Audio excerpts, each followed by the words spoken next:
대선 국면이 되면서 좀 패널을 다양하게 늘려달라는 청취자들의 요구가 있었습니다. 그래서 저희가 오늘 특집편을 마련했습니다. 바로 월간 김경진. 예, 국민의당 김경진 의원 나와 계십니다. 김경진 의원님 어서 오세요. 반갑습니다. 국민의당 김경진 국회의원입니다. 많이 바쁘시죠? 예, 정신없습니다. 얼굴이 조금 헬스케지셨어요. 예, 줄어들었습니다. 작아지셨어요. 예.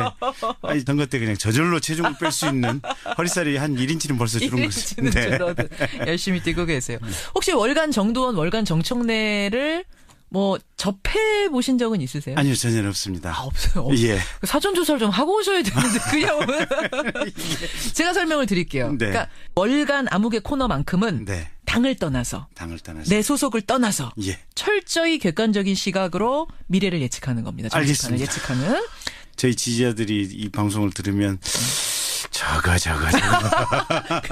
자신을 잘 버리셨는지 제가 확인할 겸 네. 질문 하나 드리죠. 예. 누가 될 것 같습니까, 대통령? 안개 속입니다.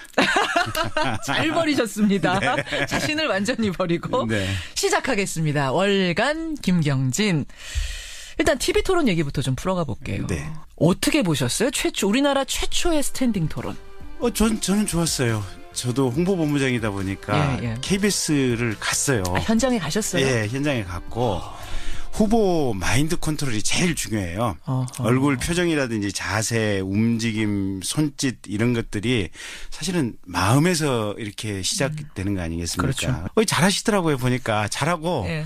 2시간 내내 보니까 다들 재밌어가지고 그냥 뭐 이렇게 전화 오는 것도 끊고 그냥 다들 흠뻑 빠져서 보는데 그 어느 한 사람도 그 장면에 몰입이 안 되는 사람이 없더라고요. 보니까. 그러니까 국민의당 입장에선 첫 번째 토론보다 훨씬 나았다라는 자체 평가가 나온 거군요. 예, 그렇습니다. 근데 이번 토론에는 약간 문재인 후보 측만 조금 좀 불편했고 예. 나머지는 다 좋지 않았을까 싶어요. 그러니까 문재인 청문회처럼 됐다는 평이 지금 많이 나오죠. 공격이 너무 1대4로 몰려가지고. 근데 그럴 수밖에 없는 게 1등 후보한테는 항상 이렇게 포화가 쏟아질 수밖에 없어요. 그러니까 거기 포화가 쏟아지는 순서가 지지율 순서예요, 보면. 그래요. 예. 거꾸로 보면 당선 가능성이 높다는 어떤 일종의 징표일 수도 있고 또 한 가지는 자기가 얘기를 할 수 있는 기회잖아요, 보면. 물어봐주면 그 선명하게 명쾌하게 또 어떤 자기 철학을 얘기해주면 그게 국민들하고 공감할 수 있는 기회를 갖는 거 아니에요. 마이너 후보들은 이게 포화가 안 오니까 기회 자체가 없는 거예요. 기회자 질문만 하게 되는 그렇죠. 상황. 네, 긍정적으로 해석하면 또 그런 것도 있네. 아니 근데 굳이 스탠딩을 할 필요는 있었습니까? 근데 사실은 우리가 박근혜 대통령 청문회 때 조금 잊어버렸던 것 중에 하나가 제가 질문을 했다가 아직도 답을 못 받았는데 뭐요? 부신 기능 저하증 얘기가 있었어요. 부신이라면 신장 쪽 신장에 있는 조그마한 부신. 2차 신장 이 부신의 기능이 떨어지면 쉽게 피로가 오고 면역력이 저하된다는 이런 얘기가 있었어요. 근데 대통령이 혈액 검사를 차원병원에 가서 일부러 했는데 그 혈액 검사를 했던 이유가 뭐냐라고 했는데 일부 언론에 인터넷에 부신 기능 저하증을 앓고 있다라는 얘기가 있었어요. 그래서 피로를 자꾸 느끼고 뭔가 주사도 맞고 이랬다? 대통령 일정이 그전 대통령까지 비하면 현격하게 적었잖아요, 보면. 그렇죠. 그만큼 대통령의 건강이라고 하는 것은 사실은 우리가 핵심 포인트 중에 하나예요. 그러니까 2시간 동안 튼튼하게 서 있을 수 있느냐 중요한 포인트예요. 그것도 어떻게 보면 시험이 됐다 이번에 테스트가. 네네. 그럼 체력 테스트 됐다라는 얘기가 우스갯소리가 아니네요. 그 중요한 포인트라니까요. 아니 국가 지도자의 건강이라고 하는 것은 사실은 핵심 포인트예요. 그래서 스탠딩 토론이 체력 검사에 그칠지라도 의미가 있었다. 그렇습니다. 안 하는 것보다 훨씬 낫다라고 그러시는 거군요. 근데 이왕이면 국민들은 좀 팔 걷어붙이고 미국처럼 왔다 갔다 손짓도 하고 이리저리 자리도 바꿔가면서 조금 액티브하게 하기를 바라셨거든요. 그랬으면 좋은데 문제가 5명이에요. 5명. 정확히는 엄밀히 2명을 스탠딩 토론을 시켜야 맞고 정말 넓게 봐준다고 하더라도 3명 정도 선에서 그쳐야 돼요. 너무 많았다는 거. 그러면 2-3명이 하면 왔다 갔다 하면서 조금 역동적으로. 정말로 사태질도 하고 고함도 지를 수도 있고 뭔가 좀 본인의 심리 구조까지 정확하게 볼 수 있는 때인데 사실은 앉아서 하는 것에 약간 업그레이드 버전 정도에 불과할 수밖에 없는 무대 구조가 된 거예요. 그래요. 그런 거 이제 하나가 좀 걸린다는 분들 많으셨고. 그러면 국민의당 의원이라는 거 떠나서 누가 제일 토론 2번을 통해서 득을 봤다고 생각하세요? 저는 전체적으로 보면 이번 대선 후보들 제 마음에 드는 사람 없어요. 이게 없으십니까? 없어요. 왜요?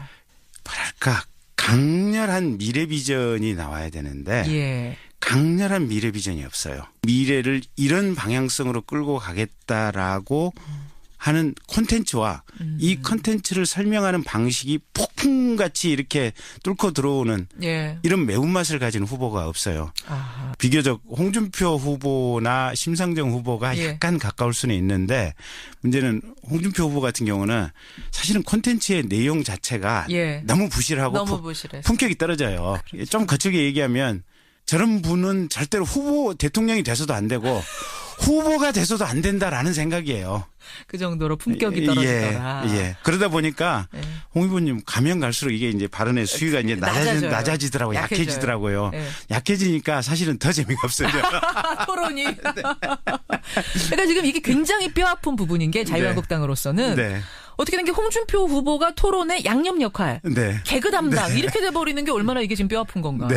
그런 생각이 제가 오늘 앞에서 정은택 대표하고도 인터뷰했습니다만. 그리고 또 한 가지가 이제 전 토론을 보면서 제일 아쉬웠던 게 그 주제를 사실은 거의 이제 참가한 후보자들에게 자유 질문 형태로 그냥 임의 위임을 하다 보니까 편가르기 하기 쉬운 이슈만을 골라서 무대 위에 올려놓은 거예요, 보면. 예를 들면 북한은 우리의 주적입니까? 주적이냐 아니냐. Yes or no? 네. 이런 식. 주적이냐 아니냐 그 단어가 중요한 거 아니에요. 예. 그건 사실은 박정희 대통령도 또 전두환 노태우 대통령도 북한에 밀사를 보냈고 그 밀사를 통해서 뭔가 남북한의 평화 관계를 만들기 위해서 노력을 했었어요. 물밑 접촉. 물밑 접촉 다 했어요. 그러니까 돈을 주고 받고 이런 것들이 본질은 아니에요. 평화 통일을 추구했던 것도 그렇죠. 보수 진보 문제도 아니고 그렇죠. 다 마찬가지예요. 예.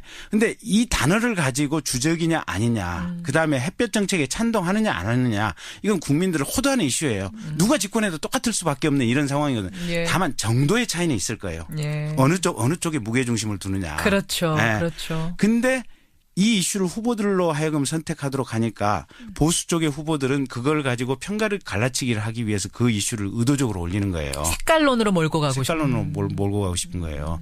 근데 저는 정작 예. 제가 이 이슈를 선택하는 이슈 선택팀이라 했다면 네. 자, 현재 국가 부채가 500조다. 근데 당신네들은 지금 아동수당 그다음에 청년수당 신설하겠다고 한다. 국가 부채가 지금 박근혜 정부 때 200조 이상 한 300조 가까이 증가를 했거든요. 예, 그 예. 500조 넘으면 국가 부채가 이제 내드 경고 단계라는 거 아니에요, 보면. 내드 경고 직전에 와 있는데 도대체 그 돈들을 어떻게 쓰겠다고 지금 큰 소리 뻥뻥 지르냐. 그 앞뒤 모순되는 상황에 대해서 설명해 봐라. 라는 이슈를 올릴 거예요. 예, 예. 그러니까 그 그게 이슈는 중요하다.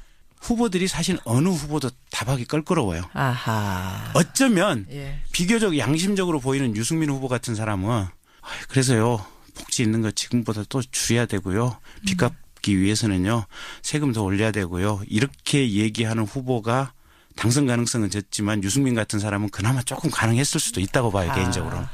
즉 자기들이 이슈를 올려서 하다 보니까 예, 예. 그 이슈 자체를 안 빠져버리는 올려요. 예, 거군요. 빼버려요 보면. 굉장히 자극적이고 짧은 순간 안에 어필할 수 있는 이런 네. 것만 무대 위에 오르게 되는 요게 지금 굉장히 큰 맹점이란 말씀이에요. 그렇죠. 네. 시청률이 자그마치 26%가 나옵니다, 여러분. 네. 이거는 굉장한 영향을 미친다는 얘기인데 네. 토론에 좀 잘 꾸려졌으면 알차게 그리고 또 꾸려졌으면. 한 가지. 예.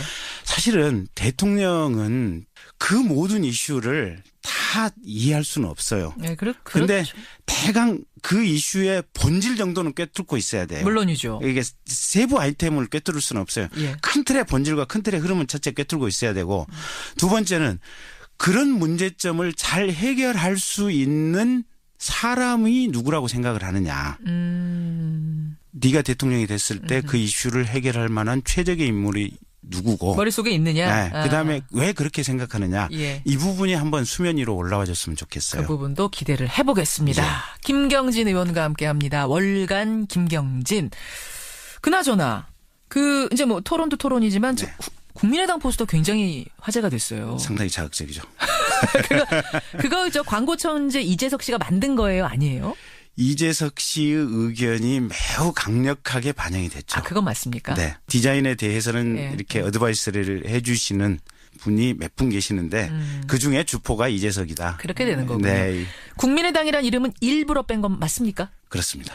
그러니까 민주당 쪽에서는 또 혹은 보수 쪽에서는 보수표를 노리고 일부러 국민의당이라는 이름을 싹 빼버린 거 이거 굉장히 의도적이고 표 구걸하는 거다. 이런 얘기까지 나왔어요. 네. 어떻게 보세요? 뭐 그렇게 읽어주든 말든. 아니 근데 실은 이제 제가 홍보 본부장 아닙니까? 예, 예. 일단 이 디자이너들하고 얘기를 해보고 나서는 깜짝 놀란 게 예.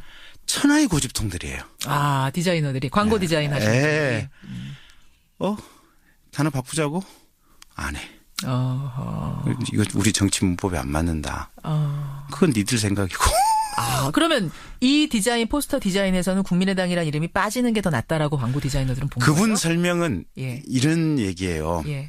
당의 색깔 예. 진한 초록색이 다 들어가 있지 않느냐. 바탕에 초록색이 들어가 있지 않느냐. 그다음에 국민이 이깁니다라고 어깨띠에 이 휘장 안에 어깨띠 안에 국민자가 바로 밑에 들어오는데 예. 당명이 들어가면 국민의당하고 국민이 이깁니다 하면 국민자가 두 개가 연거푸 들어간다. 그걸 왜 굳이 그렇게 넣느냐.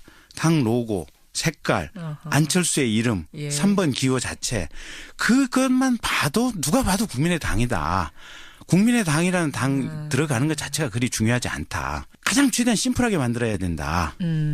강력한 느낌을 줘야 된다. 그러니까 정치 문법이 아니라 광고 문법으로 보시라. 네. 눈에 띄게. 보통 사람들의 느낌에서 가장 강렬한 느낌을 받을 수 있는 컨셉이 뭐냐. 예. 그럼에도 불구하고 제가 마음에 안 들었어요. 그래서 왜요? 아니 어쨌든 그런 저희는 이제 정치적인 분에 당명이 빠진다고 하는 것은 이게 논란의 소리도 있고 오히려 당에서는 마음에 안 들었다. 그렇죠. 저에 대한 책임 추궁의 문제도 있고 입씨름을 좀 하다가 이게 해결이 안 될 문제예요. 그래서 디자이너 그룹들과 후보를 직접 대면을 시켜서 상황이 이렇습니다. 후보께서 결정하시죠. 이랬더니 안 후보가 결정하신 거예요? 네. 안 후보가 뭐 고민합니까? 전문가들 뜻대로 하지. 전문가 의견 듣자. 네. 전문가들이 그렇게 의견이 그렇게 한다면 그거 수용해야 됩니다. 그러니까 보수표를 노리고 국민의당 이름을 뺀 건 아닌데 결과적으로는 보수표 그렇게 해석 보수적인 효과까지 난 거예요. 그 효과가 있는지 없는지는 저희로서는 모르겠어요. 근데 그걸 노리지 않았냐라고 의도를 가지고 그런 얘기를 하시는데 그런 의도는 없었지만 최소한 그런 의도에 대한 논란이 있는 건 사실인 것 같아요. 자, 그러면 안철수 후보 포스터 빼고 이제 이건 김경진 의원이 만드셨다니까 그거 빼고 나머지 후보 포스터 중에 제일 잘 만든 건 뭐라고 보세요? 없어요?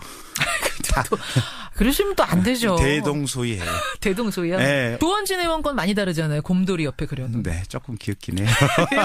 옛날에 보면 그 자극적인 포스터들이 몇 개 있어요. 보면 상반신 이렇게 벗고 찍은 조경태 의원이 옛날에 조경태 의원이었죠. 맞아요. 뭐 모든 것을 낱낱이 보여드리겠습니다. 뭐 숨길 게 없습니다. 자, 재미있습니다. 월간 김경진 함께하고 있습니다. 보수정당 얘기 잠깐 해볼게요. 보수정당. 바른정당의 유승민 후보 지금 바른정당 안에서 사퇴하라는 목소리가 나왔습니다. 그것도 선대위 부위원장인 이종고 의원이 이대로 지지율 오르지 않으면 사퇴하고 안철수 후보를 지지해야 된다 이런 얘기했어요. 국민의당하고 무슨 얘기가 된 겁니까? 없어요. 아닙니까? 대체 그럼 이게 무슨 일입니까? 그러니까 이제 저런 거죠. 보수 쪽에서는 문재인 후보를 선택하면 안 된다. 그건 문재인 후보가 대통령이 됐을 때는 최악의 결론이다라고 보수 쪽에서는 판단을 해서 어차피 보수 쪽 후보는 이번에 안 되니까 그러면 그나마 상대적으로 선택 가능한 보수 입장에서 선택 가능한 안철수 후보에게 표를 몰아주자라는 입장이 보수 쪽에 분명히 있어요. 그러면 그 표가 저희한테 오는 것은 저희는 고맙죠. 고마운데 거꾸로 보면 호남 쪽이라든지 진보 쪽에서 보면 그 표가 오는 것을 가지고 쟤들은 보수랑 타협을 했다. 또는 쟤들이 집권하면 과거 부패에 대한 사정이라든지 정리가 청산적 절차가 불가능할 것이다. 이런 비판을 하고 있고 그게 일정 정도 먹혀드는 측면도 있어요. 그래요. 그래서 좋기는 하지만 반드시 좋은 것은 아니고 그러니까 세상상 항상 그런 것 같아요. 일각에서는 호남 출마를 노리는 바른정당의 분들이 지금 저 국민의당과의 합당 내지는 연대를 꿈꾸면서 이러는 거 아니냐라는 얘기도 나오는데 가능성 있습니까? 꿈꾸는 건 자유죠. 그렇지만 지금 현재 상태에서 대통령 후보 단일화를 그런 방식으로 할 의사는 안철수 후보에게는 전혀 없다. 전혀 없다. 바른정당과 손잡을 생각 전혀 없고 그 지지를 뭐 호소할 생각도 없고. 아니 지지 호소는 그러니까 그분들이 표를 주겠다고 바른정당 지지하셨던 분들이 저에게 표를 주겠다면 고마운 일에 대환영이에요. 보수표, 예. 대구 경북표 저희 안철수 후보에 주는 거 감사하다. 그 마음 받아서 안철수 후보가 대통령 되면 국민 통합을 하고 국가 전체를 경영하는데 예. 그 동력으로 잘 쓰겠다. 주시면 귀하게 쓰지만 예. 먼저 손 내밀면서 주십시오라고 아니 다른 정당에 하진 않겠다. 다른 정당과의 연대를 통한 방식으로 네. 지지를 호소하지는 않겠다. 그건 아니다. 그 지지하셨던 분들에게도 네. 역시 마찬가지로 지지를 호소하지만 예. 그 바른 정당을 예. 통해서 하는 이런 방식은 아니다. 특히 이종구 의원이나 이런 몇몇 분 의원의 어떤 소개팅 주선처럼 이렇게 가는 방법은 아니다. 아니다. 네. 아하, 알겠습니다. 바른정당 얘기. 이제 18일 남았습니다. 대선까지. 지금 구도를 굳이 좀 나눠보자면 2강 1중 2약 정도.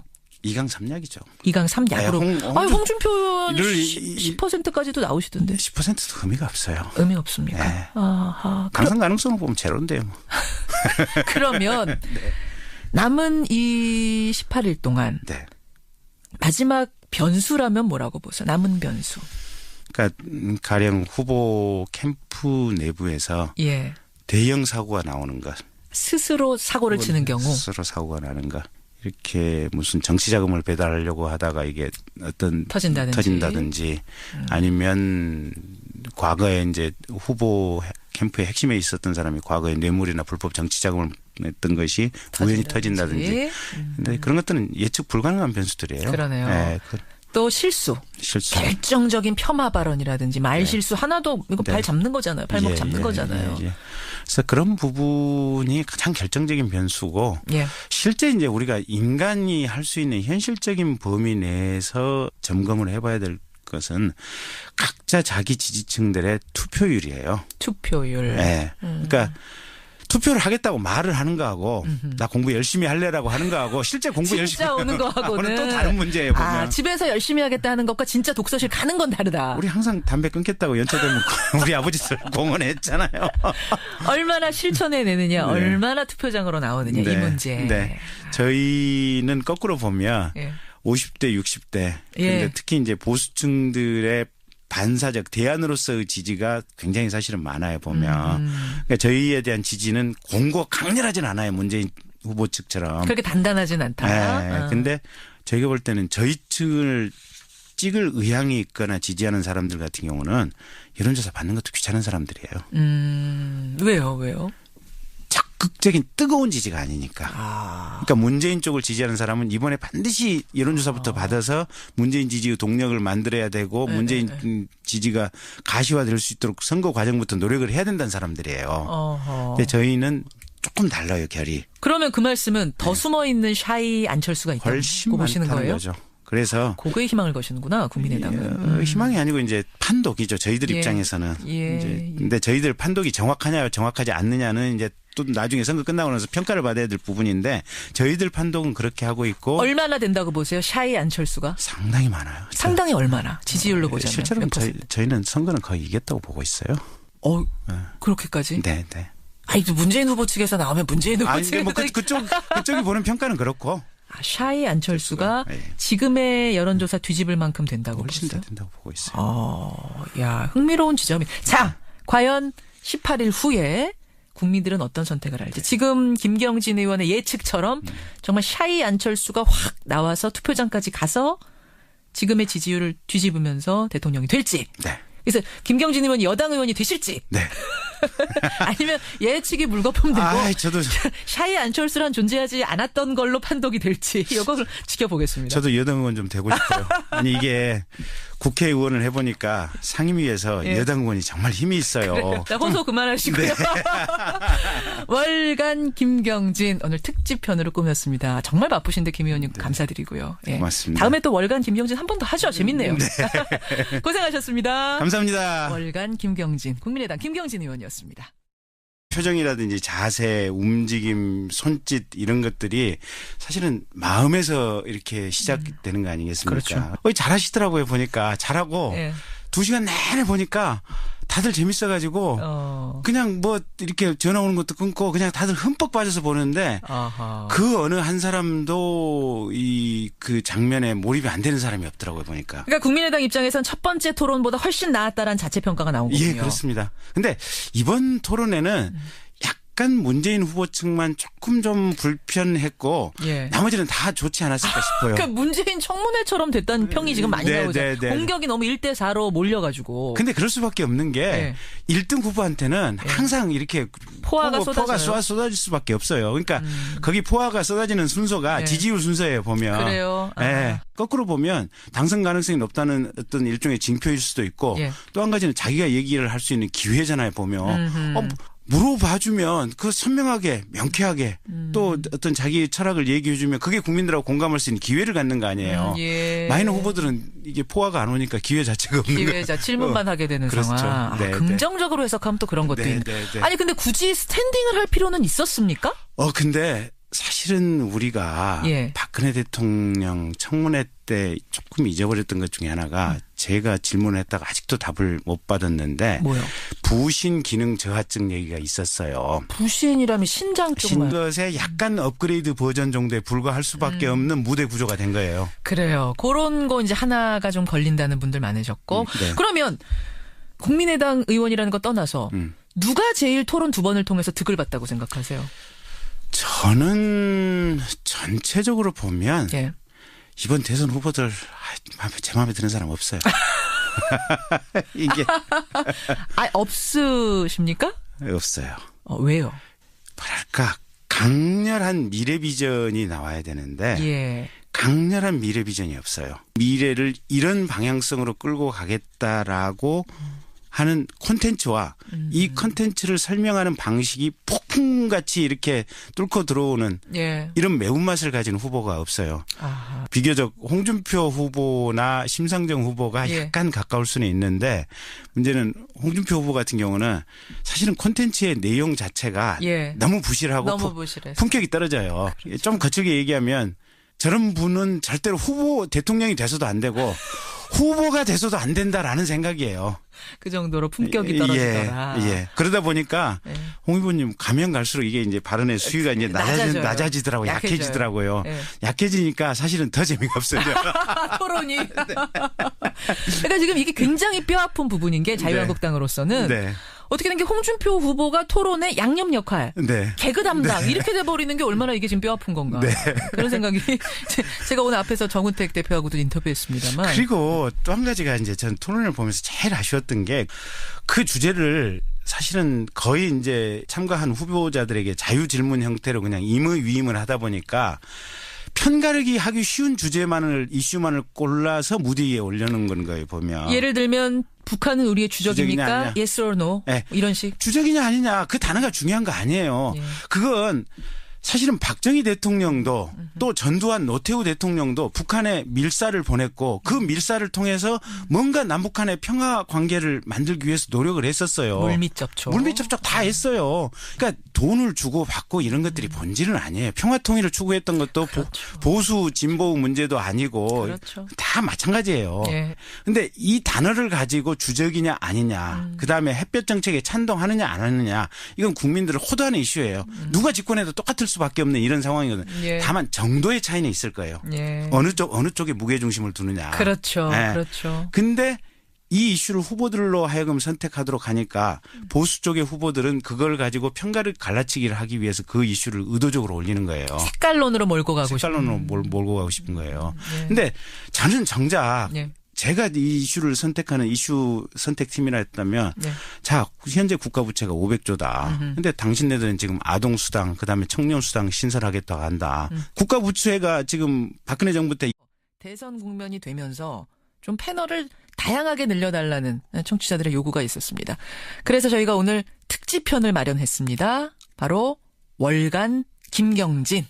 국민의당 김경진 의원 나와 계십니다. 김경진 의원님 어서 오세요. 반갑습니다. 국민의당 김경진 국회의원입니다. 많이 바쁘시죠? 정신없습니다. 얼굴이 조금 헬쓱해지셨어요. 줄어들었습니다. 작아지셨어요.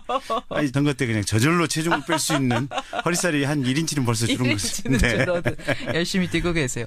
혹시 월간 정두원, 월간 정청래를 뭐 접해 보신 적은 있으세요? 아니요, 전혀 없습니다. 아, 없어요. 예. 사전 조사를 좀 하고 오셔야 되는데 그냥 제가 설명을 드릴게요. 네. 그러니까 월간 암흑의 코너만큼은 네. 당을 떠나서 내 소속을 떠나서 예. 철저히 객관적인 시각으로 미래를 예측하는 겁니다. 알겠습니다. 예측하는. 저희 지지자들이 이 방송을 들으면 저거. 자신을 잘 버리셨는지 제가 확인할 겸 네. 질문 하나 드리죠. 예. 누가 될 것 같습니까, 대통령? 안개 속입니다. 잘 버리셨습니다. 자신을 완전히 버리고 네. 시작하겠습니다. 월간 김경진. 일단 TV 토론 얘기부터 좀 풀어가 볼게요. 네. 어떻게 보셨어요? 우리나라 최초의 스탠딩 토론. 저는 좋았어요. 저도 홍보본부장이다 보니까 예. KBS를 갔어요. 현장에 가셨어요? 예, 현장에 갔고 후보 마인드 컨트롤이 제일 중요해요. 어허. 얼굴장에 있는 조그마한 부신, 2차 신장 이 부신의 기능이 떨어지면 쉽게 피로가 오고 면역력이 저하된다는 이런 얘기가 있었어요. 근데 대통령이 혈액 검사를 차원병원에 가서 일부러 했는데 예. 그 혈액 검사를 했던 이유가 뭐냐라고 했는데 일부 언론에 인터넷에 예. 부신 기능 저하증을 앓고 있다라는 얘기가 있었어요. 그래서 피로를 자꾸 느끼고 예. 뭔가 주사도 맞고 이랬다? 대통령 일정이 그전 대통령까지에 비하면 현격하게 적었잖아요, 보면. 그렇죠. 그만큼 예. 대통령의 건강이라고 하는 것은 사실은 우리가 핵심 포인트 중에 하나예요. 그러니까 2시간 동안 튼튼하게 서 있을 수 있느냐 중요한 포인트예요. 아, 그것도 어떻게 보면 시험이 됐다 이번에. 아이, 테스트가. 그렇습니다. 네. 그럼 체력 테스트 됐다라는 얘기가 우스갯소리가 아니네요. 그 중요한 포인트라니까요. 네? 아니 국가 지도자의 건강이라고 하는 것은 사실은 핵심 포인트예요. 그래서 스탠딩 토론이 체력 검사에 그칠지라도 의미가 있었다. 그렇습니다. 안 하는 것보다 훨씬 낫다라고 그렇죠. 보시는 거군요. 근데 이왕이면 국민들은 좀 팔 걷어붙이고 네. 미국처럼 네. 왔다 갔다 손짓도 하고 이리저리 자리도 바꿔가면서 네. 조금 액티브하게 하기를 바라셨거든요. 그랬으면 좋은데 문제가 5명이에요. 5명. 정확히는 엄밀히 2명을 스탠딩 토론을 시켜야 맞고 정말 넓게 봐준다고 하더라도 3명 정도 선에서 그쳐야 돼요. 아, 너무 많았다는 예, 거. 그러면 2-3명이 하면 왔다 갔다 하면서 조금 역동적으로. 예, 정말로 사태질도 하고 고함도 지를 수도 있고 예, 뭔가 좀 예. 본인의 심리 구조까지 정확하게 볼 수 있는 때인데 예. 사실은 앉아서 하는